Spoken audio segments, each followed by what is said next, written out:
തേജസ് യുദ്ധവിമാനം തകർന്ന് വീണിരിക്കുന്ന വാർത്തയാണ്. Dubai air ഷോയ്ക്കിടെയാണ് അപകടമുണ്ടായത്.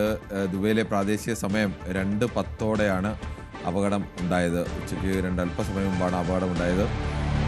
ദുബായ് എയർ ഷോയിൽ വെച്ച് തേജസ് യുദ്ധവിമാനമാണ് തകർന്നു വീണത്. കൂടുതൽ വിവരങ്ങളുമായി MG മിഥുൻ ഇന്റർനാഷണൽ ഡെസ്കിൽ നിന്ന് ചേരുന്നു. മിഥുൻ, എന്താണ് സംഭവം? എങ്ങനെയാണ് ഇതുണ്ടായത്?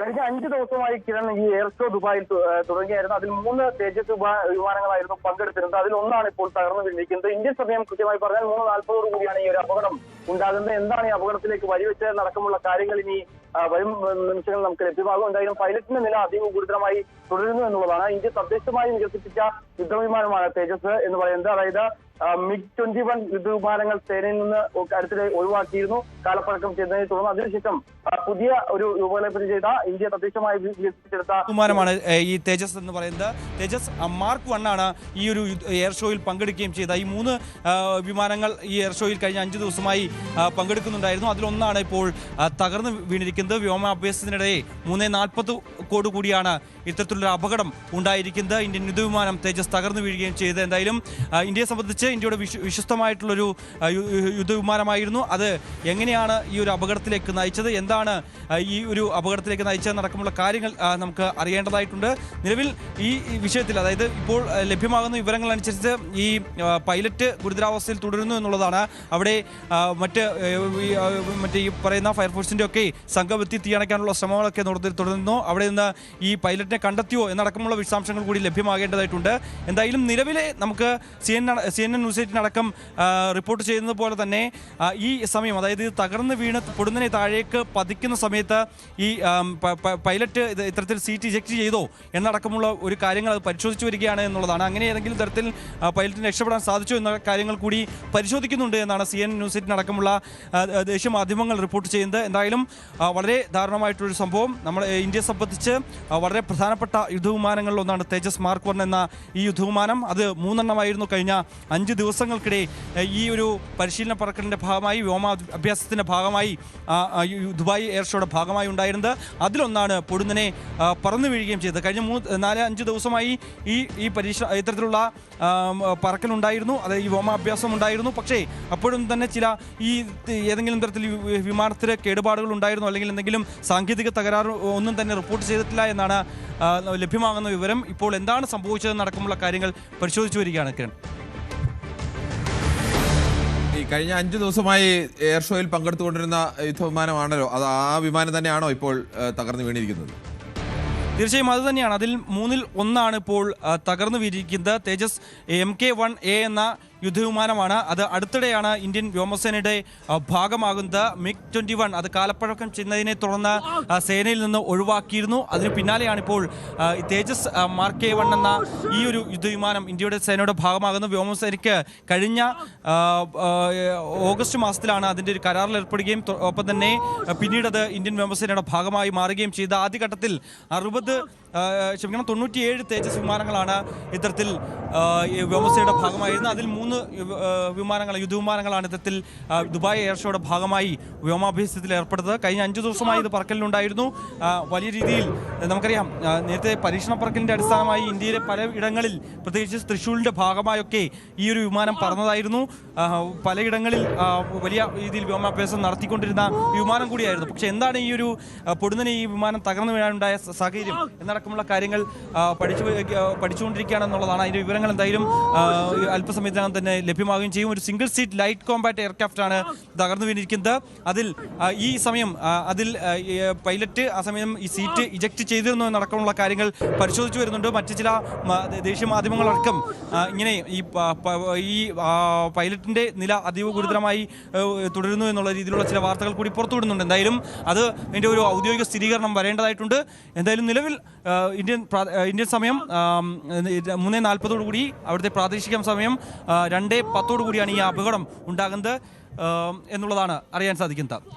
മിഥുൻ, ഇതിൻ്റെ ഈ തേജസ് മാർക്ക് 1 കഴിഞ്ഞ് മാർക്ക് 1A ഒക്കെ വരികയും ഈ ആകാശത്ത് നിന്ന് തന്നെ ആകാശത്തേക്ക് മറ്റ് യുദ്ധവിമാനങ്ങളൊക്കെ തകർക്കാൻ കഴിയുന്ന ആയുധങ്ങളൊക്കെ വഹിക്കാൻ ശേഷിയും ഉപരിതലത്തിലേക്ക് ഭൂമിയിലേക്കും ഒരു ആയുധങ്ങൾ തൊടുത്തുവിടാനുള്ള ശേഷിയുമൊക്കെയുള്ള ഇന്ത്യ ആഗോളതലത്തിൽ തന്നെ ഇന്ത്യയുടെ ഒരു അഭിമാനം ഉയർത്തിപ്പിടിച്ച ഒന്നായിരുന്നു തേജസ് മാർക്ക് 1-ൻ്റെയും മാർക്ക് 1A-യുടെയും ഒക്കെ ഒരു സ്വന്തമായി വികസിപ്പിച്ചെടുക്കുകയും അത് ആ യുദ്ധവിമാനങ്ങൾ ഇന്ത്യൻ സേനയുടെ ഭാഗമാക്കുകയും ഒക്കെ ചെയ്യുക എന്ന് പറഞ്ഞതും പല വിദേശ രാജ്യങ്ങളിൽ നിന്നും ആ തരത്തിലേക്കുള്ള ഇന്ത്യൻ ഈ യുദ്ധവിമാനത്തിലുള്ള ഓർഡറുകളൊക്കെ ഇന്ത്യ സ്വീകരിക്കുകയും ഒക്കെ ചെയ്തത് ഹിന്ദുസ്ഥാൻ എയറോനോട്ടിക്സ് ലിമിറ്റഡും എയറോനോട്ടിക്കൽ ഡെവലപ്മെൻറ്റ് ഏജൻസിയും ചേർന്ന് തയ്യാറാക്കിയ ഇന്ത്യയുടെ ഒരു അഭിമാനം എന്ന് തന്നെ പറയാം. അതിന് ഇത്തരമൊരു എയർ ഷോയ്ക്കൊക്കെ പോകുമ്പോൾ സ്വാഭാവികമായും മറ്റേതെങ്കിലും സാങ്കേതിക തകരാറെല്ലാം പൂർണ്ണമായും പരിഹരിക്കപ്പെട്ട് അല്ലെങ്കിൽ അതെല്ലാം പരിശോധനയ്ക്ക് ശേഷം മാത്രമാവും. പ്രത്യേകിച്ച് ഒരു വ്യോമാഭ്യാസത്തിനു കൂടിയാണ് പോകുന്നത്. എല്ലാ തരത്തിലേക്കുള്ള മുൻകരുതലുകളും എടുത്തിട്ടുണ്ടാവും. മറ്റേതെങ്കിലും തരത്തിലുള്ള അട്ടിമറിയോ അങ്ങനെ ഏതെങ്കിലും തരത്തിലുള്ള വാർത്തകളോ സൂചനകളോ അങ്ങനെ എന്തെങ്കിലും ഉണ്ടോ? കിരൺ, അങ്ങനെയുള്ള ഒരു വിശദാംശങ്ങളൊന്നും തന്നെ ലഭ്യമായിട്ടില്ല എന്നുള്ളതാണ്. എന്തായാലും പരിശോധിച്ച് വരികയാണ് എന്താണ് സംഭവിച്ചത് എന്നുള്ളത്. എന്തായാലും ഈ തേജസിനെ സംബന്ധിച്ച് 2001 ഇത് വ്യോമസേനയുടെ ഭാഗമാകുന്നത്. അതിനുശേഷം 23 വർഷങ്ങൾ പിന്നിട്ടിരിക്കുന്നു.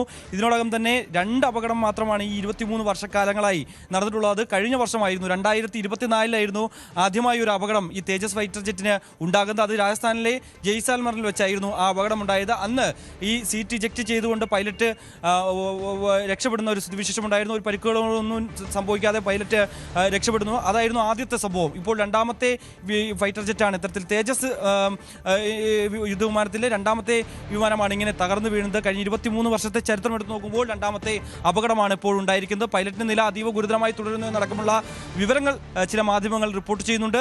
അതിലൊരു ഔദ്യോഗിക സ്ഥിരീകരണം വരേണ്ടിയിരിക്കുന്നു. എന്തായാലും എന്താണ് സംഭവിച്ചത്?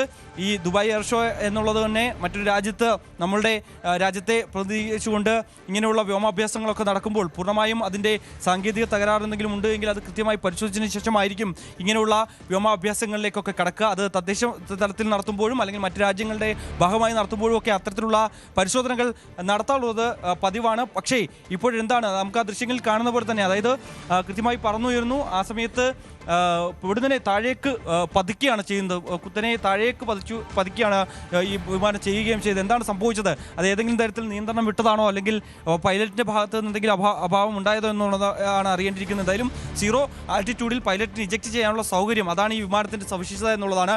പക്ഷേ അത് ഇവിടെ സംഭവിച്ചിട്ടുണ്ടോ എന്നുള്ളതാണ് അറിയേണ്ടിയിരിക്കുന്നത്. അങ്ങനെയെങ്കിൽ പൈലറ്റിന് മുമ്പ് നടന്ന അപകടത്തെ പോലെ, അതായത് ജയ്സാൽമറിലുണ്ടായ അപകടത്തിൽ അന്ന് ഇതേ രീതിയിൽ തന്നെയായിരുന്നു അപകടം ഉണ്ടാവുകയും ചെയ്ത് അവിടെ പൈലറ്റ് അത്ഭുതകരമായി സീറ്റ് ഇജക്റ്റ് ചെയ്ത് ഈ വിമാനത്തിൻ്റെ പ്രത്യേകത ഇത് തന്നെയാണ്. ആ രീതിയിൽ രക്ഷപ്പെടുകയും ചെയ്തു. അങ്ങനെ ഏതെങ്കിലും തരത്തിൽ ഈ പൈലറ്റ് രക്ഷപ്പെട്ടോ എന്നോ ഒക്കെ അറിയേണ്ടിയിരിക്കുന്നു. എന്തായാലും യുദ്ധവിമാനം ഉടൻ തന്നെ തകർന്നു വീണിരിക്കുന്നു. ഇന്ത്യയുടെ അഭിമാനമായിട്ടുള്ള ഒരു യുദ്ധവിമാനം കൂടിയാണ് അത് ദുബായ് എയർ ഷോയിൽ വെച്ച് ഉണ്ടായിരിക്കുന്നത്. എന്തായാലും ഈ അപകടത്തിൻ്റെ പശ്ചാത്തലത്തിൽ എയർ ഷോ നിർത്തിവെച്ചിരിക്കുന്നു എന്നുള്ള വിവരങ്ങൾ കൂടി ഈ ഒരു ഘട്ടത്തിൽ പുറത്തു വരുന്നു. ഇതിൻ്റെ വിശദാംശങ്ങൾ കൂടുതൽ ലഭ്യമാകേണ്ടതായിട്ടുണ്ട്. ഏതെങ്കിലും തരത്തിൽ ഇപ്പോൾ IAF-ൻ്റെ ഇന്ത്യൻ എയർഫോഴ്സിൻ്റെ ചില വിവരങ്ങൾ കൂടി, ഔദ്യോഗികമായിട്ടുള്ള സ്ഥിരീകരണങ്ങൾ കൂടി പുറത്തു വരുന്നുണ്ട് കിരൺ. അതായത് ഇത്തരത്തിൽ ക്രാഷ് എന്താണ് സംഭവിച്ചത് എന്നടക്കമുള്ള കാര്യങ്ങൾ പരിശോധിച്ചു വരികയാണ്. അല്പസമയത്തിനകം തന്നെ അതിൻ്റെ വിശദാംശങ്ങൾ പുറത്തു വരും. ഒപ്പം തന്നെ ഒരു ക്രാഷ് ഉണ്ടായി എന്ന് ഇന്ത്യൻ എയർഫോഴ്സ് സ്ഥിരീകരിക്കുന്നു. പക്ഷേ ഇത്തരത്തിൽ പൈലറ്റിൻ്റെ കാര്യങ്ങളോ അല്ലെങ്കിൽ പൈലറ്റിൻ്റെ വിശദാംശങ്ങളോ എന്താണ് സംഭവിച്ചതെന്നുള്ള കൃത്യമായ വിവരങ്ങളോ ഇതുവരെ അവർ പുറത്തുവിട്ടില്ല. അല്പസമയത്തിനകം തന്നെ ഇതിൻ്റെ ഡീറ്റെയിൽസ് പുറത്തുവിടുമെന്നാണ് അറിയിച്ചിരിക്കുന്നത്. മിക്കവാറും ഇന്ത്യൻ എയർഫോഴ്സിൻ്റെ വാർത്താക്കുറിപ്പ് അല്പസമയത്തിനകം തന്നെ പുറത്തു വരാനുള്ള സാധ്യതകൾ കൂടിയുണ്ട്. എന്താണ് സംഭവിച്ചതെന്നടക്കമുള്ള കാര്യങ്ങൾ പരിശോധിച്ചു വരികയാണ് എന്നാണ് ഇപ്പോൾ ഇവർ ഔദ്യോഗികമായി അറിയിച്ചിരിക്കുന്നത്. മറ്റ് വിവരങ്ങൾ ലഭ്യമാകേണ്ടതായിട്ടുണ്ട്. എന്തായാലും 3:40 കൂടി ഇന്ത്യൻ സമയം 3:40 കൂടിയാണ് ഈ അപകടം ഉണ്ടാകുന്നത്. ദുബായ് അൽ മക്തൂം അന്താരാഷ്ട്ര വിമാനത്താവളത്തിന് അരികെയാണ് ഈ 17ാമതായി വ്യോമാഭ്യാസം നടത്തുന്നതിനിടെ ഈ ഒരു അപകടം ഉണ്ടാകുന്നത്. ഇന്ത്യയുടെ തേജസ് വിമാനം ഇന്ന് നടന്ന എയർ ഷോയിൽ 17ാമതായാണ് പ്രതിനിധീകരിച്ചത്. ആ സമയത്താണ് ഈ അപകടം ഉണ്ടാകുന്നത്. 3 വിമാനങ്ങൾ ഒരേ സമയം ഈ അഭ്യാസം നടത്തുന്നതിനിടയിലാണ് ഒരു വിമാനം പൊടുന്നതിനെ തകർന്നു വീണത് എന്നുള്ള വിവരങ്ങൾ കൂടി ഈ ഒരു ഘട്ടത്തിൽ പുറത്തു വരുന്നുണ്ട്. എയർ ഷോയുടെ അവസാന ദിവസമായിരുന്നു ഇന്ന്. 5 ദിവസമായിരുന്നു ഈ ഒരു എയർ ഷോ നിശ്ചയിച്ചിരുന്നത്. അതിൽ അവസാന ദിവസമായി ഇന്നാണ് ഈ ഒരു അപകടം ഉണ്ടായിരിക്കുന്നത്. ഇന്ത്യയെ സംബന്ധിച്ച് ഇന്ത്യയുടെ വിശ്വസ്തമായിട്ടുള്ള ഒരു യുദ്ധവിമാനങ്ങളിൽ ഒന്നുകൂടിയാണ് തേജസ് എന്ന് പറയുന്നത്. അടുത്തിടെ MiG-21 സ്ഥാനമൊഴിഞ്ഞതോടുകൂടി കാലപ്പഴക്കം ചെന്നതിനോടുകൂടി ആ സ്ഥാനത്തേക്ക് വന്ന മാർക്ക് 1A എന്ന പതിപ്പിൽപ്പെട്ട തേജസ് യുദ്ധവിമാനമാണ് ഇതിൽ ഉണ്ടായിരുന്നത്. അതാണിപ്പോൾ അപകടത്തിൽപ്പെട്ടിരിക്കുന്നത്. ഇതിനെ ഇത് ഈ തേജസ് യുദ്ധവിമാനങ്ങളുടെ തന്നെ ആദ്യ തലമുറയിൽപ്പെട്ടതാണല്ലോ ഈ 1 എന്ന് പറയുന്നത്, മാർക്ക് 1 എന്ന് പറയുന്നത്. അത് തന്നെ 83 യുദ്ധവിമാനങ്ങൾ ഇന്ത്യക്ക് യഥാർത്ഥത്തിൽ വിമാനങ്ങൾ ഇന്ത്യയുടെ പക്കൽ തന്നെ ഉണ്ട്. അത് എല്ലാ തരത്തിലും അതിൻ്റെ സാങ്കേതികത എല്ലാം തെളിയിക്കുകയും കഴിഞ്ഞ 2 പതിറ്റാണ്ട് കാലമായി ഏകദേശം 23 വർഷമായി ഫലപ്രദമായി പ്രവർത്തിക്കുകയും ഒക്കെ ചെയ്യുന്നൊരു യുദ്ധവിമാനമാണ്. അത്രത്തോളം വിശ്വാസ്യതയുള്ള ഒന്നാണ്. പ്രത്യേകിച്ച് എയർ ഷോ എന്നൊക്കെ പറയുമ്പോൾ ബൈക്ക് അഭ്യാസം പോലെ തന്നെയാണ് ഇത്. 2200 കിലോമീറ്റർ വേഗത്തിൽ വരെ സഞ്ചരിക്കാൻ കഴിയുന്ന വളരെ വലിപ്പം കുറഞ്ഞ ഒരു വിമാനം, വലിപ്പവും ഭാരവും വളരെ കുറഞ്ഞ വിമാനമാണ്. അതൊക്കെയാണ് ഈ തേജസിൻ്റെ പ്രത്യേകത. അപ്പോൾ അത്തരമൊരു വിമാനത്തിൽ അഭ്യാസം കാണിക്കുമ്പോൾ സ്വാഭാവികമായും ഈ പൈലറ്റിൻ്റെ കൺട്രോളൊക്കെ വളരെ പ്രധാനമാണ്. അത്തരം ഉള്ള കൺട്രോളും പരിശീലനവും ഒക്കെ, അതും പ്രത്യേകിച്ച് വിദേശ രാജ്യത്തൊക്കെ പോകുമ്പോൾ അത്രത്തോളം പരിശീലനം നേടിയ ആളുകൾ തന്നെയാവും ഇതൊക്കെ ചെയ്തിട്ടുണ്ടാവുക. അപ്പോൾ എങ്ങനെയാണ് അദ്ദേഹത്തിന് ഈ ഇജക്റ്റ് ചെയ്ത് പുറത്തു പോകാൻ കഴിഞ്ഞ ജയ്സാൽമീർ അപകടത്തിലൊക്കെ പൈലറ്റിന് ഇജക്റ്റ് ചെയ്ത് പുറത്തു പോകാനുള്ള സമയം കിട്ടിയിരുന്നു. ഈ 2200 കിലോമീറ്റർ വേഗതയിൽ വരുന്നൊരു വിമാനം, പ്രത്യേകിച്ച് എയർ ഷോ എന്ന് പറയുമ്പോൾ ഒരുപാട് ഉയരത്തിലേക്ക് ഉയരില്ല. വിമാനം ചെറുതായതുകൊണ്ട് തന്നെ താഴെ നിൽക്കുന്നവർക്ക് കാണത്തക്ക ഉയരത്തിലാവും സാധാരണ വ്യോമാഭ്യാസങ്ങളിലെല്ലാം വിമാനങ്ങൾ വരിക. അതൊക്കെ ചിലപ്പോൾ ഏതെങ്കിലും ഒരു ഘട്ടത്തിൽ നിയന്ത്രണം വിട്ടപ്പോൾ നിയന്ത്രണം തിരിച്ചു പിടിക്കാൻ കഴിയാത്ത തരത്തിലേക്ക് അപകടത്തിലേക്ക് നീങ്ങാനുള്ള സാധ്യതയായി മാറിക്കാണാനൊക്കെ ഇടയുണ്ടോ അങ്ങനെ? കിരൺ, അതായത് ഈ 0 ആൾട്ടിറ്റ്യൂഡിൽ പോലും തന്നെ പൈലറ്റിനെ ഇജക്റ്റ് ചെയ്ത് പുറത്തേക്ക് രക്ഷപ്പെടാൻ പറ്റുന്ന തരത്തിലുള്ള ഒരു സൗകര്യം ഈ ഒരു അത്തരത്തിലൊരു പ്രത്യേകത ഈ തേജസ് വിമാനത്തിനുണ്ട് എന്നുള്ളതാണ്. കഴിഞ്ഞ 23 വർഷമായി ഇന്ത്യയുടെ വ്യോമസേനയുടെ ഭാഗമാണ്. പക്ഷേ അടുത്തിടയിലാണ് ഇന്ത്യ തദ്ദേശമായി ഇത് വികസിപ്പിച്ചെടുക്കുകയും ചെയ്തത്. അതിൻ്റെ കരാറിൽ ഏർപ്പെട്ടതിന് ശേഷം കഴിഞ്ഞ ഒക്ടോബർ 17-നായിരുന്നു ഇത്തരത്തിൽ യുദ്ധവിമാനം നാസിക്കിൽ നിന്ന് പറന്നുയരുകയും തദ്ദേശമായി വികസിപ്പിച്ചെടുത്ത ഈ യുദ്ധവിമാനം സുരക്ഷിതമായി തന്നെ ആ പരിശീലനം പറക്കലൊക്കെ അതിൻ്റെ ആ തദ്ദേശ തലത്തിൽ തന്നെ നിർമ്മിച്ചാൽ പോലും തന്നെ അത് വളരെ വിജയകരമായി പൂർത്തീകരിക്കുകയും ചെയ്തൊരു വിമാനം കൂടിയായിരുന്നു. അതിനുശേഷമാണ് ഇത്തരത്തിൽ ഈ വ്യോമാഭ്യാസത്തിൻ്റെ ഭാഗമായി തേജസ് തന്നെ തിരഞ്ഞെടുക്കുകയും ചെയ്തത് എന്നുള്ളതാണ്.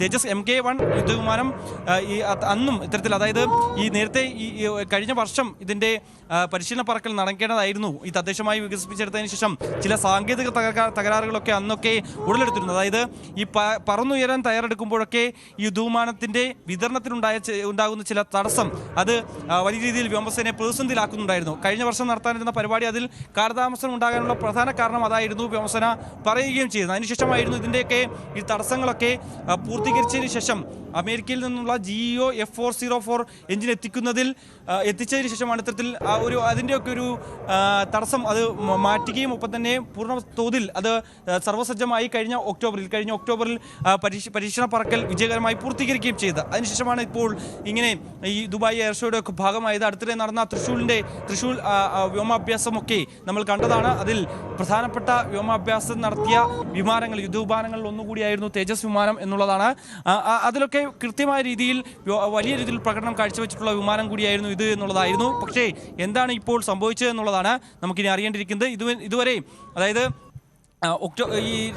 ഇതിൽ ഈ എഞ്ചിൻ വിതരണ ശൃംഖലയിൽ ഉണ്ടാകുന്ന തടസ്സം അത് വലിയ രീതിയിലുള്ള ഒരു കാര്യമായി നേരത്തെ തന്നെ എയർഫോഴ്സ് അറിയിക്കുകയും ചെയ്തതായിരുന്നു. അതുകൊണ്ട് തന്നെയാണ് കൂടുതൽ വിമാനങ്ങൾ തയ്യാറാക്കുന്നതിൽ ചില കാലതാമസങ്ങൾ ഉണ്ടാവുകയും ചെയ്തത്. ഏകദേശം 97 വിമാനങ്ങളാണ് ഈ വ്യോമസേനയുടെ ഭാഗമായി തദ്ദേശമായി വികസിപ്പിച്ച യുദ്ധവിമാനങ്ങൾ. ഇത്തരത്തിൽ 97 എണ്ണമാണ് ഇന്ത്യയുടെ ഭാഗമായി ഉള്ളത്. അതിൽ 40 എണ്ണമാണ് ഈ വ്യോമസേനയ്ക്ക് അടുത്തിടെ കൈമാറുകയും ചെയ്തിട്ടുള്ളത്. അതിൽ 3 എണ്ണമാണ് ഈ എയർ ഷോയുടെ ഭാഗമായി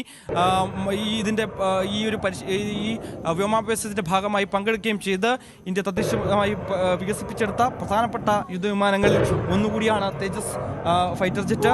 അതിൻ്റെ മാർക്ക് 1A എന്ന യുദ്ധവിമാനം, ആ പതിപ്പാണ് ഇപ്പോൾ പൂർണ്ണമായും തകർന്നു വീഴിക്കുന്നത്. എന്താണ് സംഭവിച്ചതെന്നുള്ള കാര്യങ്ങൾ അല്പസമയത്ത് തന്നെ നമുക്ക് ലഭ്യമാകും എന്നുള്ളതാണ്. കഴിഞ്ഞ 2 വർഷത്തിനിടെ, അതായത് 23 വർഷമായി ഇന്ത്യയുടെ വ്യോമസേനയുടെ ഭാഗമായിട്ടുള്ള ഫൈറ്റർ ജെറ്റുകളിൽ ഒന്നാണ് തേജസ്. അതിൽ കഴിഞ്ഞ 2 വർഷത്തിനിടെ ഉണ്ടാകുന്ന രണ്ടാമത്തെ അപകടം, അതും ചരിത്രമെടുത്ത് നോക്കുമ്പോൾ തന്നെ ഉണ്ടായിട്ടുള്ള ഈ കഴിഞ്ഞ 23 വർഷത്തിനിടയിൽ ഉണ്ടായിട്ടുള്ള രണ്ടാമത്തെ അപകടം മാത്രമാണ് ഈ തേജസിന്റെ ഭാഗത്തു നിന്ന് ഇപ്പോഴുണ്ടായിരിക്കുന്നത് എന്നുള്ളതാണ്. കഴിഞ്ഞ 2024 രാജസ്ഥാനിലെ ജയ്സാൽമറിൽ വെച്ച് പരിശീലന പറക്കലിനിടെ പൊടുന്നനെ തേജസ് വിമാനം തകർന്നു വീഴുകയായിരുന്നു. അത് ഒരു ആളില്ലാ സ്ഥലത്തായിരുന്നു ഈ വിമാനം തകർന്നു വീഴുകയും ഒപ്പം തന്നെ തന്നെ പൈലറ്റ് അത്ഭുതകരമായി, അതായത് ഇതിൻ്റെ ഒരു പ്രത്യേകത എന്ന് പറയുന്നത് ഞാൻ നേരത്തെ സൂചിപ്പിച്ച പോലെ തന്നെ സീറോ ഗ്രാവിറ്റിയിൽ അടക്കം ഇജക്ട് ചെയ്ത് പൈലറ്റിന് രക്ഷപ്പെടാൻ പറ്റുന്ന തരത്തിലുള്ള ഒരു പ്രത്യേകത ഈ യുദ്ധവിമാനത്തിനുണ്ട് എന്നുള്ളതാണ്. അത് ഉപയോഗിച്ച് അന്ന് ഈ പൈലറ്റ് രക്ഷപ്പെടുകയും ചെയ്തു. പക്ഷേ നമുക്ക് ഈ ദൃശ്യങ്ങൾ കാണുമ്പോൾ ഈ ഒരു അപകടത്തിൽ ആ പൊടുന്നനെ താഴേക്ക് പതിക്കുകയാണ്, വളരെ വേഗത്തിൽ താഴേക്ക് പതിക്കുകയാണ്. ആ സമയത്ത് അത് തന്നെ നമുക്കിപ്പോൾ കൃത്യമായി പറയാൻ കഴിയില്ലെങ്കിലും ഈ വിമാനത്തിന് 2200 കിലോമീറ്റർ വരെ വേഗത എടുക്കാൻ കഴിയുന്നതാണ്. വ്യോമാഭ്യാസമൊക്കെ നടത്തുമ്പോൾ അത് 600, 1000, 1200 കിലോമീറ്റർ ഒക്കെ വേഗത്തിലാണ് എങ്കിൽ പോലും 1000 കിലോമീറ്റർ വേഗതയിൽ പോകുന്ന ഒരു വിമാനം 5-10 കിലോമീറ്റർ ഉയരത്തിലായിരിക്കും സാധാരണ അഭ്യാസങ്ങളൊക്കെ നടത്തുക. താഴെ ഇരിക്കുന്ന ആളുകൾക്ക് വിമാനം കാണണം. അതുകൊണ്ട് തന്നെ അങ്ങ് ഒരുപാട് ഉയരത്തിൽ പോയി 30-40 കിലോമീറ്റർ ഉയരത്തിൽ പോയി ആ തരത്തിൽ അഭ്യാസം നടത്താൻ കഴിയില്ല. വ്യോമാഭ്യാസങ്ങളെല്ലാം സാധാരണ നടത്തുന്നത് അങ്ങനെയാണ്. താഴെ നിൽക്കുന്ന ആളുകളുടെ വിസിബിലിറ്റി കണ്ണുകൊണ്ട് സാധാരണ നഗ്നനേത്രം കൊണ്ട് കാണാൻ കഴിയുന്ന അത്ര ഉയരത്തിൽ വിമാനം നിർത്തിക്കൊണ്ടാണ് ഈ വ്യോമാഭ്യാസങ്ങളൊക്കെ നടത്തുന്നത്. സാധാരണ ഈ 5-10 കിലോമീറ്റർ എന്നൊക്കെ പറയുന്നത് ഈ വിമാനം ഒരു 1000 കിലോമീറ്റർ വേഗത്തിൽ പോകണമെങ്കിൽ 5-10 കിലോമീറ്റർ ആണെങ്കിൽ 10-15 സെക്കൻഡിനുള്ളിൽ ആ 15 കിലോമീറ്ററിൽ നിന്ന് താഴേക്ക് പതിക്കാം. അത്രത്തോളം വേഗത്തിൽ വരുന്ന സമയത്ത് ഈ 15 സെക്കൻഡിനുള്ളിൽ ചിലപ്പോൾ വിമാനത്തിൻ്റെ കൺട്രോൾ പിടിച്ചെടുക്കാനുള്ള ശ്രമത്തിനിടയിൽ വിമാനം താഴേക്ക് പതിക്കുകയാണ് എന്നൊക്കെ തിരിച്ചറിഞ്ഞ് വിമാനം ഇജക്റ്റ് ചെയ്യാനുള്ള ഒരു സന്ദേശം, ഇജക്റ്റ് ചെയ്യാനുള്ള സ്വിച്ച് ഓൺ ചെയ്യാൻ ഉള്ള ഒരു താമസം, അതൊക്കെ ഈ 10-15 സെക്കൻഡിനുള്ളിൽ ചെയ്യേണ്ടി വരിക എന്ന് പറയുന്നതിൻ്റെ ആദ്യം കൺട്രോൾ പോകുമ്പോൾ സ്വാഭാവികമായും ആ കൺട്രോൾ തിരിച്ചു പിടിക്കാനുള്ള ശ്രമമാവും ഏത് പൈലറ്റ് നടത്തുക. അങ്ങനെയൊക്കെ ആ വേഗത കൂടുതലും ഒക്കെ ഇതിനൊരു തടസ്സമായി ചിലപ്പോൾ വന്നിട്ടുണ്ടാവാൻ ഇടയുണ്ടില്ല. അതുപോലൊപ്പം തന്നെ ഇത് എന്തായാലും ഒരു തുറസായ സ്ഥലത്താണ് തകർന്നു വീണതെന്ന് തോന്നുന്നില്ല. എന്തായാലും അങ്ങനെ കെട്ടിടങ്ങൾക്ക് മുകളിലോ ജനവാസ മേഖലയിലേക്കോ ഒന്നുമല്ല. ഈ വേഗതയിൽ അഭ്യാസം നടക്കുന്നത് തുറസായ സ്ഥലങ്ങളിലാണെങ്കിലും ഈ വേഗതയിൽ പോകുന്ന ഒരു വിമാനം മറ്റ് സ്ഥലങ്ങളിലേക്കൊക്കെ തെന്നിപ്പോയാൽ എത്ര ദൂരം വേണമെങ്കിലും പോകാവുന്നതുമാണ്. കിരൺ, മറ്റൊരു പ്രധാനപ്പെട്ട വിവരങ്ങൾ കൂടി ഈ ഒരു ഘട്ടത്തിൽ പുറത്തു വരുന്നുണ്ട്. കഴിഞ്ഞ ദിവസങ്ങളിൽ ചില സോഷ്യൽ മീഡിയകളിൽ ഈ ഒരു വിമാനത്തിൽ നിന്ന് ഓയിൽ ലീക്കേജ് ഉണ്ട് എന്ന തരത്തിലുള്ള ചില പ്രതികരണങ്ങൾ, അത്തരത്തിലുള്ള പോസ്റ്റുകൾ വ്യാപകമായി സമൂഹ മാധ്യമങ്ങളിൽ ഷെയർ ചെയ്യപ്പെടുകയും ചെയ്തിരുന്നു. അതിന് തൊട്ടു പിന്നാലെ ഇത് ഒരു ഫേക്ക് വാർത്തയാണ്, വ്യാജ വാർത്തയാണ്, അങ്ങനെയുള്ള ഒരു കാര്യം ഈ ഒരു വിമാനവുമായി ബന്ധപ്പെട്ടില്ല, അത്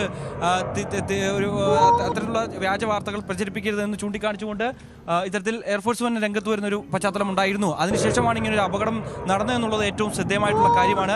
ഈ വിമാനത്തിൽ ഏതെങ്കിലും തരത്തിൽ ഇത്തരത്തിലുള്ള സുരക്ഷാ വീഴ്ചകൾ ഉണ്ടായിട്ടുണ്ടോ, അല്ലെങ്കിൽ ഇതിൻ്റെ സാങ്കേതിക തകരാറ് ഏതെങ്കിലും തരത്തിലുണ്ടായിരുന്നോ, അത് പരിശോധിക്കുന്നതിൽ എന്തെങ്കിലും വീഴ്ച സംഭവിച്ചിട്ടുണ്ടോ, അത് അക്കാര്യങ്ങളൊക്കെ ഇനി വരും മണിക്കൂറുകളിൽ പരിശോധിക്കേണ്ട ഒരു കാര്യങ്ങൾ തന്നെയാണ്. അതിൻ്റെ കൃത്യമായ ഔദ്യോഗികമായിട്ടുള്ള വിശദീകരണം IAF-ന്റെ ഭാഗത്ത് തന്നെ ഉണ്ടാകുമെന്ന് തന്നെ നമ്മൾക്ക് പ്രതീക്ഷിക്കുന്നു. എന്തായാലും നേരത്തെ കിരൺ സൂചിപ്പിച്ച പോലെ തന്നെ വളരെ പ്രധാനപ്പെട്ട യുദ്ധവിമാനങ്ങളിൽ ഒന്ന് തന്നെയാണ് ഇങ്ങനെ ഈ പരീക്ഷണ പരക്കൽ അല്ലെങ്കിൽ സ്വാഭാവികമായി ഇങ്ങനെയുള്ള വ്യോമാഭ്യാസത്തിനൊക്കെ ഏർപ്പെടുമ്പോൾ നമ്മൾ തന്നെ അത്ഭുതപ്പെടുന്ന തരത്തിലായിരിക്കും ഇതിലെ പൈലറ്റുമാർ ഈ വിമാനം പറത്തുക. അതായത് താഴേക്കൊക്കെ വന്ന് പൊടുന്നനെ മുകളിലേക്കൊക്കെ പറത്തിക്കൊണ്ടുപോയി അത്തരത്തിൽ കാഴ്ചക്കാർക്ക് കൗതുകമുണർത്തുന്ന തരത്തിൽ അത്ഭുതപ്പെടുത്തുന്ന തരത്തിലുള്ള ചില അഭ്യാസങ്ങളാണ് ഇവരുടെ ഭാഗത്തുനിന്ന് ഉണ്ടാകുന്നത്. പക്ഷേ ഇപ്പോൾ നമുക്ക് ഈ ദൃശ്യങ്ങളിൽ കാണുന്ന പോലെ തന്നെ ആ രീതിയിലൊന്ന് വട്ടവട്ട് പറഞ്ഞതിന് ശേഷം പൊടുന്നനെ താഴേക്ക് വീഴുകയാണ് എന്നുള്ളതാണ്. ഒരു പക്ഷി താഴേക്ക് പതിക്കുന്ന പോലെ തന്നെ ഈ പൊടുന്നനെ വളരെ സ്പീഡിൽ കുത്തനെ താഴേക്ക് വന്ന് പതിക്കുകയാണ്. അത്തരത്തിൽ ഈ സീറോ ഗ്രാവിറ്റിയിൽ പോലും ഒക്കെ തന്നെ ഇജക്റ്റ് ചെയ്യാനുള്ള സംവിധാനം, അത്തരത്തിലുള്ള പ്രത്യേകത ഉണ്ട് എങ്കിൽ പോലും തന്നെ അങ്ങനെ ഒരു ദൃശ്യങ്ങളൊന്നും നമുക്ക് കാണാൻ സാധിക്കുന്നത് ഏതെങ്കിലും തരത്തിൽ ഈ വിമാനത്തിൽ നിന്ന് പൈലറ്റ് ഇജക്റ്റ് ചെയ്തിട്ടുണ്ടെങ്കിൽ പോലും തന്നെ ആ ദൃശ്യങ്ങളിൽ ചിലപ്പോൾ ഇങ്ങനെ മുകളിലേക്ക് ഈ പൈലറ്റ് പോകുന്നത് ഇത്തരത്തിൽ പാരച്യൂട്ട് ഉപയോഗിച്ചുകൊണ്ട് പോകുന്നതൊക്കെ കാണാൻ സാധിക്കുകയും ചെയ്യും. പക്ഷേ അങ്ങനെയുള്ള ദൃശ്യങ്ങളൊന്നും തന്നെ അങ്ങനെയുള്ള ഒരു തരത്തിലുള്ള കാര്യങ്ങളും ഇല്ല എന്നുള്ളതാണ്. അതുകൊണ്ട് തന്നെ പൈലറ്റിനെ കുറിച്ചുള്ള ഒരു വിവരവും ഇതുവരെയും ലഭ്യമായിട്ടില്ല എന്നുള്ളതാണ്. ചില മാധ്യമങ്ങൾ പൈലറ്റിനെ ഗുരുതരമായി തുടരുന്നു, ഗുരുതരമായ പ്രശ്നങ്ങൾ ഉണ്ടായിട്ടുണ്ട് എന്ന രീതിയിൽ ചില റിപ്പോർട്ടുകൾ നടത്തുന്നുണ്ട്. പക്ഷേ അതൊന്നും ഔദ്യോഗിക സ്ഥിരീകരണമല്ല. നിലവിൽ ലഭ്യമാകുന്നതനുസരിച്ച് ഈ പൈലറ്റിനെ കണ്ടെത്താനായിട്ടില്ല എന്നുള്ളതാണ്. പൈലറ്റിൻ്റെ സ്ഥിതി എങ്ങനെയാണ്, പൈലറ്റ് ഈ സീറ്റ് ഇജക്റ്റ് ചെയ്ത് പുറത്തേക്ക് കടന്നിട്ടുണ്ടായിരുന്നു ഈ അപകടത്തിന് തൊട്ടു മുമ്പ് എന്നടക്കമുള്ള കാര്യങ്ങൾ അതൊക്കെ പരിശോധിച്ചു വരികയാണ്. എന്തായാലും സമീപവാസികളൊക്കെ പറയുന്നത് വലിയ അപകടമാണ് ഉണ്ടായത്. വലിയ രീതിയിൽ ഇത്തരത്തിൽ പെട്ടെന്ന് തന്നെ പൊടുന്നനെ ഈ വിമാനം വന്ന് പതിക്കുകയായിരുന്നു. പൈലറ്റ് വിമാനത്തിൽ നിന്ന് ഇജക്റ്റ് ചെയ്തിട്ടുണ്ടെങ്കിൽ ഇത് ഒന്ന് തെളിഞ്ഞ ആകാശമാണ്. ഈ വിമാന ഇത്തരം എയർ ഷോ ഒക്കെ നടക്കുമ്പോൾ വിവിധ സംവിധാനങ്ങൾ ഉപയോഗിച്ചുകൊണ്ട് ആകാശത്തെ മുഴുവൻ നിരീക്ഷണം നടത്തിക്കൊണ്ടേയിരിക്കുകയാണ്. അപ്പോൾ ഇജക്റ്റ് ചെയ്ത് പുറത്തേക്ക് പൈലറ്റ് വീണിട്ടുണ്ടെങ്കിൽ അത് സ്വാഭാവികം ഇജക്റ്റ് ചെയ്ത് കഴിഞ്ഞാൽ പുറത്തു വന്ന് ഒരു പാരച്യൂട്ട് നിവർന്ന് ആ പാരച്യൂട്ട് വഴിയാണ് താഴേക്ക് പൈലറ്റ് വന്ന് പതിക്കുന്നത്. അങ്ങനെയാണെങ്കിൽ സ്വാഭാവികമായും അത് ഒരുപാട് ദൂരേക്ക് പോകാനോ അല്ലെങ്കിൽ ആ ആകാശത്ത് തന്നെ കാണാനും ഒക്കെയുള്ള കണ്ടെത്താൻ കഴിയേണ്ടതാണ്. എന്തായാലും ഇനി മറ്റൊരു അപകടത്തിലേക്ക് സ്ഥിരീകരിക്കണമെന്നുണ്ടെങ്കിൽ ഈ പൈലറ്റ് അതിനകത്തുണ്ട് എന്നുള്ള മൃതദേഹങ്ങളൊക്കെ കണ്ടെത്തുകയും ഒക്കെ വേണം. അങ്ങനെ ഏതെങ്കിലും ദൃശ്യങ്ങൾ പുറത്തു വന്നതായി ഏതെങ്കിലും വാർത്താ ഏജൻസികളിലോ അങ്ങനെ എവിടെയെങ്കിലും എല്ലാ സൂചനകളും പുറത്തു വന്നിട്ടുണ്ടോ? അത് സംബന്ധിച്ചുള്ള ഒരു വ്യക്തതയാണ് കിരൺ ഇനി എന്തായാലും വരേണ്ടിയിരിക്കുന്നത്. കാരണം നമുക്ക് ദൃശ്യങ്ങൾ കാണുമ്പോൾ ഒരു തരത്തിലും അങ്ങനെയുള്ള ദൃശ്യങ്ങളിലൊന്നും തന്നെ ആ രീതിയിൽ ഇജക്ട് ചെയ്ത് പുറത്തേക്ക് കടക്കുന്നു അല്ലെങ്കിൽ അങ്ങനെയുള്ള ഒരു കാര്യങ്ങളൊന്നും തന്നെ നമുക്ക് കാണാൻ സാധിക്കുന്നില്ല എന്നുള്ളതാണ്. തെളിഞ്ഞ ആകാശം തന്നെയാണ്. അവിടെ അത്തരത്തിലുള്ള പരിശോധനകൾ നടക്കുന്നുണ്ട്. ഏതെങ്കിലും തരത്തിൽ താഴേക്ക് വീഴുന്ന ആ സമയത്തേക്ക് മറ്റ് സ്ഥലങ്ങളൊന്നും കാണാൻ സാധിക്കുന്നില്ല എന്നുള്ളതാണ്. പൊടുന്നനെ ഈ വലിയ കറുത്ത പുകപടലങ്ങളാണ് അവിടെ ഉണ്ടായത്. വലിയ സ്ഫോടനം ഉണ്ടായതിനു ശേഷം അവിടെ സമീപ പ്രദേശങ്ങളിലെല്ലാം തന്നെ ഈ പുക പടരുകയും ചെയ്തു എന്നുള്ളതാണ്. പിന്നീട് ഈ മറ്റ് സംവിധാനങ്ങൾ ഫയർഫോഴ്സിൻ്റെ അടക്കമുള്ള യൂണിറ്റുകൾ എത്തി അതിൽ തീ അണയ്ക്കുന്നതിന് വേണ്ടിയുള്ള ശ്രമങ്ങൾ തുടരുന്നു എന്നുള്ള വിവരങ്ങൾ കൂടി പുറത്തു വരുന്നുണ്ട്. പൂർണ്ണമായും ഇത് ഈ ഒരു തീ നിയന്ത്രണ വിധേയമാക്കിയതിനു ശേഷം മാത്രമേ ഏതെങ്കിലും തരത്തിൽ ഈ ജെറ്റിനകത്ത് തന്നെ ഈ പൈലറ്റ് ഉണ്ടോ അല്ലെങ്കിൽ മറ്റെവിടെയെങ്കിലും തെറിച്ചു വീണിട്ടുണ്ടോ എന്നടക്കമുള്ള കാര്യങ്ങൾ സമീപ പ്രദേശങ്ങളിലൊക്കെ ഇങ്ങനെ പരിശോധിച്ചു വരിക എന്നുള്ളതാണ്. നമ്മൾ നേരത്തെ സൂചിപ്പിച്ചപ്പോൾ തന്നെ ജയ്സാൽമറിലുണ്ടായിരുന്ന അപകടത്തിൽ ഈ അപകടം നടന്നതിന് ഏകദേശം കുറച്ച് കിലോമീറ്ററിന് അപ്പുറത്ത് മാത്രമായിട്ടാണ് ഈ പൈലറ്റ് ലാൻഡ് ചെയ്തത്, സുരക്ഷിതമായി ലാൻഡ് ചെയ്തത് എന്നുള്ളതാണ്. അപ്പോൾ അങ്ങനെ ഏതെങ്കിലും തരത്തിൽ സംഭവിച്ചിട്ടുണ്ടോ എന്നടക്കമുള്ള കാര്യങ്ങൾ പരിശോധിക്കുന്നുണ്ട്. എന്തായാലും നിലവിൽ ഈ പൈലറ്റിനെ കുറിച്ച് യാതൊരു വിവരവും ഇല്ല എന്നുള്ളതാണ്. കിരൺ, മിസിൻ, ഒരു തരത്തിൽ പറഞ്ഞാൽ ഇന്ത്യയെ സംബന്ധിച്ച് അതൊരു വലിയ ദുഃഖമുണ്ടാക്കുന്ന വാർത്ത തന്നെയാണ്. നമ്മൾ ദുബൈയിൽ നടക്കുന്ന ഒരു എയർ ഷോയിൽ തദ്ദേശീയമായി വികസിപ്പിച്ചെടുത്ത ഇന്ത്യയുടെ വിശ്വസ്തമായ ഒരു യുദ്ധവിമാനം MiG-21 ഒക്കെ പിൻഗാമി എന്ന് ലോകത്ത് അറിയപ്പെടുന്ന പ്രധാനപ്പെട്ട ഒരു യുദ്ധവിമാനം, നമ്മുടെ HAL വികസിപ്പിച്ച ഒരു യുദ്ധവിമാനം പല എയർ ഷോകളിലും ഒക്കെ നിരവധി തവണ പങ്കെടുക്കുകയും അതിൻ്റെ കഴിവ് തെളിയിക്കുകയും ഒക്കെ ചെയ്തിട്ടുള്ള യുദ്ധവിമാനം. അതിൻ്റെ വേഗത കൂടുതലാണ് എന്നുള്ളതും വലിപ്പം വളരെ കുറവാണ് എന്നുള്ളതും ഭാരം കുറവാണ് എന്നൊക്കെയുള്ള ഒരുപാട് പ്രത്യേകതകൾ ഉള്ളൊരു യുദ്ധവിമാനം കൂടിയാണ്. മറ്റൊരു യുദ്ധവിമാനത്തിന് നേരെയൊക്കെ ആകാശത്ത് നിന്ന് ആകാശത്തെ ഒരു ലക്ഷ്യത്തിലേക്ക് ആയുധം തൊടുത്തുവിടാൻ കഴിയും. ആകാശത്ത് നിന്ന് ഭൂമിയിലേക്ക് മാത്രമല്ല, ആകാശത്ത് നിന്ന് ആകാശത്തേക്ക് തന്നെ ആയുധം തൊടുത്തുവിടാൻ കഴിയുന്ന യുദ്ധവിമാനങ്ങൾ വളരെ കുറവാണ് എന്നതാണ് ഒരു പ്രത്യേകത. ഭൂമിയിലേക്ക് തൊടുത്തുവിടാൻ കഴിയുന്ന നിരവധി യുദ്ധവിമാനങ്ങളുള്ളപ്പോൾ ആകാശ ലക്ഷ്യത്തെ കൃത്യമായി കണ്ടെത്തി വേഗത്തിൽ സഞ്ചരിച്ചുകൊണ്ടിരിക്കുന്നൊരു വിമാനത്തിൽ നിന്ന് അതേ വേഗതയിൽ നിന്ന് തന്നെ ഒരു മിസൈലുകൾ തൊടുത്തുവിട്ട് മറ്റു വിമാനം നശിപ്പിക്കുക എന്നൊക്കെ പറഞ്ഞാൽ അത് അത്തരം സാങ്കേതികവിദ്യ അടക്കമുള്ള ഒരു വിമാനം കൂടിയാണ് ഇപ്പോൾ തകർന്ന് വീണിരിക്കുന്നത്. സ്വാഭാവികമായും ഒരു അട്ടിമറി സംശയം കൂടി, അങ്ങനെ തെളിവുകളൊന്നുമില്ലെങ്കിൽ ആ തരത്തിൽ കൂടി അന്വേഷണം എന്തായാലും നീളില്ലേ? സ്വാഭാവികമായും അങ്ങനെയുള്ള അന്വേഷണത്തിലേക്കൊക്കെ കടക്കുകയും ചെയ്യും. നമുക്ക് എന്തായാലും ഈ തേജസ് യുദ്ധവിമാനത്തിൻ്റെ ഒരു പ്രത്യേകതയെക്കുറിച്ചൊക്കെ ഒന്ന് പരിശോധിച്ച് കഴിഞ്ഞാൽ വർഷങ്ങളുടെ പ്രയത്നമാണ്. ചരിത്രം പരിശോധിച്ചാൽ ഏകദേശം 2001 മുതൽ തേജസ് എന്ന പേര് സജീവമാണ്. കാരണം 2001 ആദ്യമായി തേജസ് പറന്നത്. എന്നാൽ വ്യോമസേനയിലേക്ക് എത്തിയത് 2015 മാത്രമാണ് എന്നുള്ളതാണ്. സൂപ്പർസോണിക് യുദ്ധവിമാനങ്ങളുടെ ക്ലാസ്സിലെ ഏറ്റവും ചെറുതും ഒപ്പം തന്നെ ഭാരം കുറഞ്ഞതുമായ മോഡലാണ് ഈ തേജസ് യുദ്ധവിമാനം എന്ന് പറയുന്നത്. ഇതിൻ്റെ ഭാരം കുറഞ്ഞ ഘടനയും ഒപ്പം തന്നെ ശക്തമായ പ്രകടനവും ഈ ഇത്തരത്തിൽ ആഗോള ശ്രദ്ധ പിടിച്ചുപറ്റുന്ന തരത്തിലേക്ക് പോയിരുന്നു. 6.5 ടൺ മാത്രമാണ് ഈ ജെറ്റിൻ്റെ ഭാരം. മറ്റ് ജെറ്റുകളെ അപേക്ഷിച്ച് വളരെ കുറവാണ് എന്നുള്ളതാണ്. അതിനാൽ തന്നെ വായുവിൽ മിന്നൽ വേഗത്തിൽ കുതിക്കാനും അതിശയകരമായ പ്രകടനങ്ങൾ നടത്താനും തേജസിനെ കൊണ്ട് സാധിക്കുകയും ചെയ്യും. ഒപ്പം തന്നെ ഈ രൂപകൽപ്പനയും ഘടനയും കഴിവുമാണ് തേജസിനെ വ്യത്യസ്തമാക്കുകയും ചെയ്യുന്നത് എന്നുള്ളതാണ്. ഇന്ത്യയുടെ പ്രതിരോധ ശക്തി ലോകത്തിന് മുന്നിൽ തുറന്നു കാട്ടിയ ഒരു കണ്ടുപിടുത്തം കൂടിയായിരുന്നു തേജസ് വിമാനങ്ങളുടേത് എന്നുള്ളതാണ്. ലോകത്തിലെ ഏറ്റവും മികച്ച യുദ്ധവിമാനങ്ങളുടെ പട്ടികയിലാണ് ഇന്ന് ഈ സിംഗിൾ എഞ്ചിൻ എയർക്രാഫ്റ്റ് ഉള്ളത് എന്നുള്ളതാണ്. അത്യാധുനിക കാർബൺ ഫൈബർ സംയുക്തം ഉപയോഗിച്ചാണ് ഇതിൻ്റെ നിർമ്മാണം നടത്തിയിട്ടുള്ളത്. വിമാനത്തിൻ്റെ ഭാരം കുറയാനുള്ള പ്രധാന കാരണങ്ങളിൽ ഒന്നും ഇത് തന്നെയാണ്. ലോകത്തിലെ ഏറ്റവും ഭാരം കുറഞ്ഞ സൂപ്പർസോണിക് യുദ്ധവിമാനം എന്ന ബഹുമതിയും തേജസ്സിന് മാത്രം സ്വന്തമായിട്ടുള്ള കാര്യമാണ്. കരുത്തിൻ്റെ കാര്യത്തിലും ഒരു തരത്തിലും വിട്ടുവീഴ്ചയില്ല എന്നുള്ളതാണ്. ഒരു എഞ്ചിൻ മാത്രമാണുള്ളത്, ചെറുതാണ്, കുറഞ്ഞ വിലയാണ്, കുറഞ്ഞ ഭാരം എല്ലാം നിലനിൽക്കെ തന്നെ പ്രവർത്തനത്തിൻ്റെ കാര്യത്തിൽ തേജസ് ഒരു തരത്തിലും വിട്ടുവീഴ്ചയ്ക്കില്ല എന്നുള്ളതാണ്. F404 GE IN-20 ടർബോഫാൻ എഞ്ചിനാണ് തേജസിനുള്ളത്. 1.8 മാക് അഥവാ 2220 കിലോമീറ്റർ വേഗം കൈവരിക്കാൻ തേജസിന് സാധിക്കുകയും ചെയ്യും. 15,000 മീറ്റർ ഉയരം വരെ സുഖകരമായി പറക്കാൻ ഇതിന് പറ്റും. കൂടാതെ തേജസിന് മൾട്ടി റോഡ് കഴിവുകളുമുണ്ട്. ഇതിന് വായുവിലും ഒപ്പം തന്നെ കരയിലും പ്രവർത്തിക്കാൻ കഴിയുന്ന തരത്തിലാണ് ഇതിൻ്റെ രൂപകൽപ്പന ചെയ്തിരിക്കുന്നത് എന്നുള്ളതാണ്. വായുവിലേക്ക് വിക്ഷേപിക്കുന്ന മിസൈലുകൾ, വായുവിൽ നിന്ന് ഭൂമിയിലേക്ക് വിക്ഷേപിക്കുന്ന മിസൈലുകൾ, കപ്പൽ വിരുദ്ധ മിസൈലുകൾ എന്നിവ വഹിക്കാനും ഇതിന് കഴിവുണ്ട് എന്നുള്ളതാണ്. അതൊക്കെ ഏറ്റവും പ്രധാനപ്പെട്ട പ്രത്യേകത കൂടിയാണ് തേജസിനെ സംബന്ധിച്ചുള്ളത് എന്നുള്ളതാണ്. ഒപ്പം തന്നെ ഈ തേജസിൻ്റെ പ്രകടനശേഷി ഇക്കാര്യങ്ങൾ മാത്രം ഒതുങ്ങുന്നതല്ല എന്നുള്ളതാണ്. തേജസിൽ ഉപയോഗിച്ചിരിക്കുന്ന GSH-23 യന്ത്രത്തോക്കും ശത്രുക്കളുടെ പേടി സ്വപ്നം തന്നെയാണ് എന്നുള്ളതാണ്. ഫയർ പവറിൻ്റെ കാര്യത്തിൽ ഇത് മറ്റുള്ളവയേക്കാൾ വളരെ മുന്നിലാണ്. അത്യാധുനിക റഡാറും ഏവിയോണിക്സും തേജസിലുണ്ട്. ഇത് പൈലറ്റിന് യുദ്ധക്കളത്തെക്കുറിച്ചുള്ള പൂർണ്ണ വിവരങ്ങൾ തത്സമയം ലഭിക്കുകയും ചെയ്യും. പ്രതിരോധത്തിലും ആക്രമണത്തിലും തെളിയിക്കപ്പെട്ടതാണ് തേജസിൻ്റെ ഈ അതിനൂതന ഏവിയോണിക്സ് കഴിവുകൾ എന്നുള്ളതാണ്. അത്രയും പ്രധാനപ്പെട്ട ഈ യുദ്ധവിമാനമാണ് തേജസ് എന്ന് പറയുന്നത്. ഇന്ത്യയുടെ ഒരു കുന്തമുനയായി നിലവിൽ തേജസ് ഫൈറ്റർ ജെറ്റ് 2015 മുതലാണ് എയർഫോഴ്സിൻ്റെ ഭാഗമാകുന്നത്. കഴിഞ്ഞ ഒക്ടോബർ 17-നാണ് ഇതിൻ്റെ തദ്ദേശമായി വികസിപ്പിച്ചെടുത്ത പതിപ്പുകൾ അത് വ്യോമസേനയുടെ ഭാഗമാവുകയും വിജയകരമായി അതിൻ്റെ പരിശീലന പറക്കലൊക്കെ പറക്കുകയും ചെയ്ത് അതിനുശേഷം പല ഘട്ടങ്ങളിലും അതിൻ്റെ വ്യോമാഭ്യാസങ്ങൾ നടത്തിയിട്ടുള്ളതാണ്. അതിനുശേഷമാണ് ഇപ്പോൾ ഈ ദുബായ്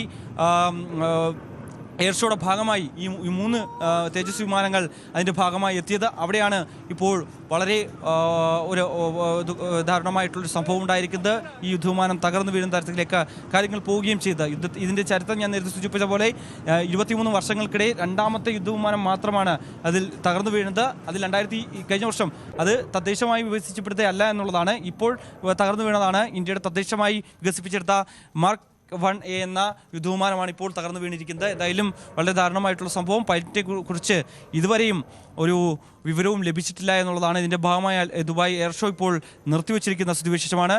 എന്തായാലും വരും മണിക്കൂറുകളിൽ അല്ലെങ്കിൽ വരും നിമിഷങ്ങളിൽ ഇതിൻ്റെ ഒരു കൃത്യമായ ഒരു വ്യക്തമായ ചിത്രം നമുക്ക് ലഭ്യമാകും. ദുബായ് എയർ ഷോയുടെ ഭാഗമായി അവിടെ വ്യോമാഭ്യാസത്തിൽ പങ്കെടുത്തുകൊണ്ടിരിക്കുകയായിരുന്നു ഇന്ത്യയുടെ തേജസ് മാർക്ക് 1A എന്ന് പറയുന്ന യുദ്ധവിമാനം. യുദ്ധവിമാനത്തിൻ്റെ ശ്രേണിയിൽ തന്നെ ഏറ്റവും പ്രധാനപ്പെട്ട ഒന്നാണ്, ഇന്ത്യയുടെ അഭിമാനമായ ഒന്നാണ്. ഹിന്ദുസ്ഥാൻ എയറോനോട്ടിക്കൽ ലിമിറ്റഡ് 21 വർഷങ്ങൾക്ക് മുമ്പ് രൂപകൽപ്പന ചെയ്ത് അതിൻ്റെ പൂർണ്ണമായ പരീക്ഷണം കഴിഞ്ഞ ഒന്നാണ്. അതിൻ്റെ ലേറ്റസ്റ്റ് വെർഷനുകളടക്കം ഇറങ്ങിയിട്ടുള്ള ഒരു യുദ്ധവിമാനമാണ്. വലിപ്പക്കുറവ് കൊണ്ടും വേഗത കൂടുതൽ കൊണ്ടും ആകാശത്ത് നിന്ന് ആകാശ ലക്ഷ്യങ്ങളിലേക്ക് ആയുധങ്ങൾ തൊടുക്കാൻ കഴിയും എന്നുള്ള ശേഷി കൊണ്ടുമൊക്കെ പ്രത്യേകത ഉണ്ടായിരുന്ന ഒരു യുദ്ധവിമാനമാണ് ഇപ്പോൾ തകർന്നു വീണിരിക്കുന്നത്. എങ്ങനെയാണ് തകർന്നു വീണതെന്നും അതിൻ്റെ ഉണ്ടായിരുന്ന പൈലറ്റിന് എന്ത് സംഭവിച്ചു എന്നുള്ളതടക്കം അല്പസമയത്തിനുള്ളിൽ തന്നെ അതിൻ്റെ ഒരു സ്ഥിരീകരണം വരേണ്ടതുണ്ട്. നമുക്ക് എന്തായാലും ഒരു ചെറിയ ഇടവേളയിലേക്ക് പോകേണ്ടതുണ്ട്.